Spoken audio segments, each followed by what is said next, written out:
A Polícia Federal desmontou um esquema bilionário que movimentava mais de 20 bilhões de dólares, atingiu o coração do Centrão e deixou Hugo Motta e Davi Alcolumbre em estado de alerta máximo. E enquanto Brasília pega fogo, o presidente Lula observa tudo com aquele sorriso de "eu avisei". Em 20 segundos, você vai entender por que esse escândalo virou terremoto político em Brasília. E por que tem gente correndo pelos corredores do Congresso?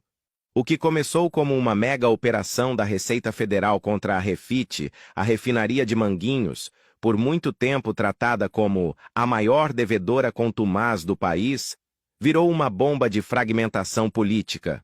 Estamos falando de um esquema que, segundo autoridades, drenava até 350 milhões de reais por mês dos cofres públicos, envolvendo importadoras, distribuidoras, postos e até fundos de investimento atuando como engrenagens de um mesmo sistema.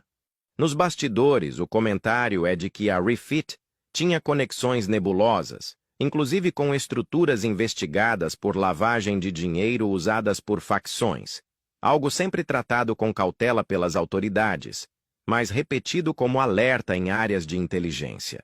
Foi nesse contexto explosivo que Hugo Motta apareceu como estrela de um jantar do próprio grupo em Nova York, enquanto segurava no Congresso o projeto que endurece as regras contra devedores contumazes. E é aqui que a trama vira. A operação da PF explode, o governo aperta o cerco e, de repente, o eixo do poder, Centrão, Congresso, empresários bilionários e governadores, precisa recalcular rota.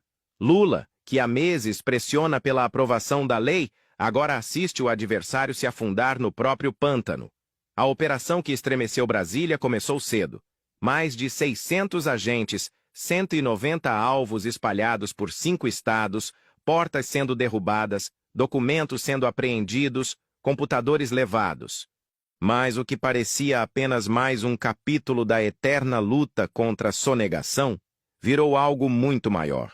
Um terremoto político, porque desta vez não era qualquer esquema. Segundo autoridades federais e estaduais, a Refit, dona da refinaria de Manguinhos, operava uma estrutura bilionária de fraude fiscal tão sofisticada que se tornou símbolo do crime do andar de cima.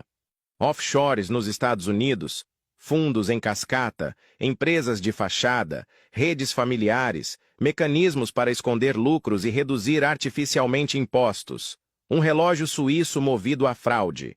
E o número que explodiu nas manchetes não veio por acaso. 26 bilhões de prejuízo aos cofres públicos. Dinheiro que poderia ter financiado hospitais, escolas, obras, programas sociais. Dinheiro que falta aqui embaixo e sobra lá em cima. E, como sempre, quando o rastro é de bilhões, o cheiro da política aparece.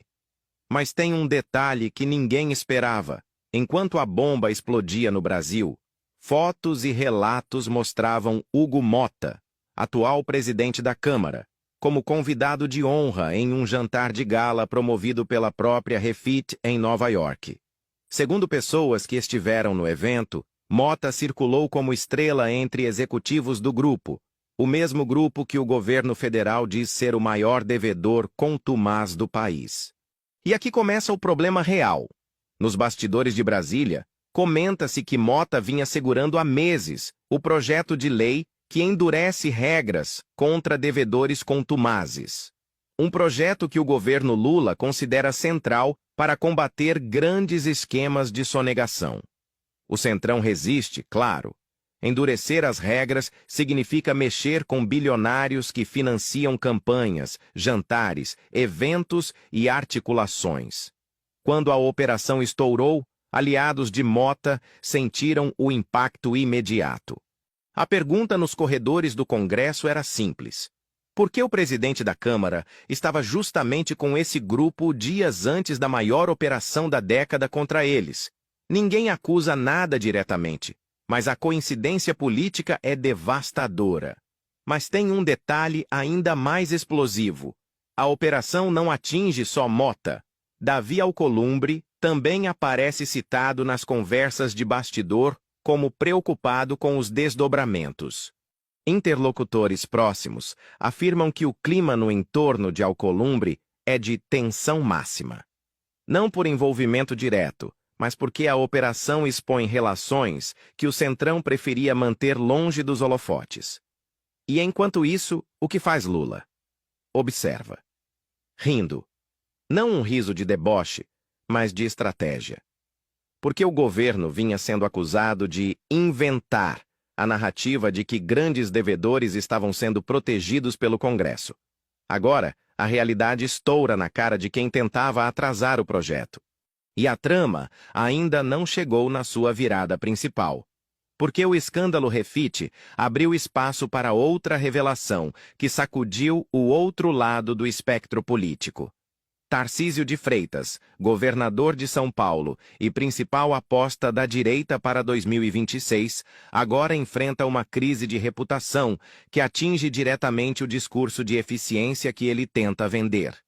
A história começa com o Banco Master, alvo da Operação Compliance Zero, que prendeu o dono, Daniel Vorcaro, e o ex-CEO Augusto Lima. Segundo investigadores, as operações do banco inflaram artificialmente patrimônio, criaram riscos sistêmicos e envolveram figuras do alto empresariado paulista. Mas o que ninguém esperava era que o rastro da investigação chegasse à própria campanha de Tarcísio. O principal doador pessoa física da candidatura dele ao governo, Fabiano Zettel, é justamente o cunhado de Vorcaro. Nos bastidores, aliados do governador foram pegos de surpresa.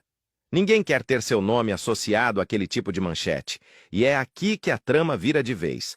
Porque a ligação mais sensível não é a doação, é a privatização da EMAI, empresa estratégica que controla o fluxo de água de represas vitais para São Paulo. Tarcísio vendeu a EMAI como símbolo da sua agenda privatista. A foto da martelada virou marca registrada. Mas quando a EMAI foi privatizada, o consórcio vencedor, liderado pelo Fundo Phoenix, tinha entre seus investidores o bilionário Nelson Tanure. E a própria EMAI privatizada aplicou a uns 160 milhões em CDBs de um banco ligado ao conglomerado do Master. A operação só veio à tona porque a PF bateu na porta do Master. A partir daí, tudo o que era discreto virou escândalo. Aliados de Tarcísio passaram a tentar explicar que a aplicação de 160 milhões não afeta a operação da empresa. Mas nos bastidores, o comentário era outro. Como uma estatal recém-privatizada aplica milhões justamente no banco do cunhado do maior doador de campanha do governador? Mas tem um detalhe que ninguém mostrou.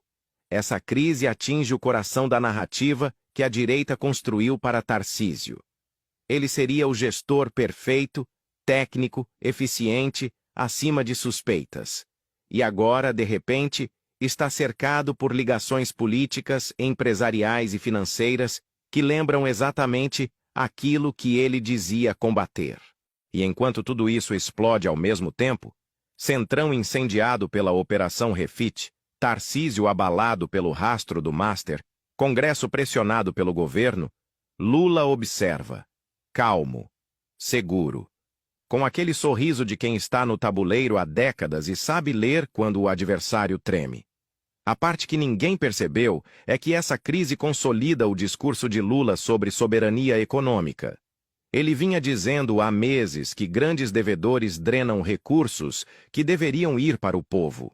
Agora, com a operação escancarada, o governo ganha munição para aprovar o projeto contra devedores contumazes e desmontar a narrativa de que estaria perseguindo o empresariado.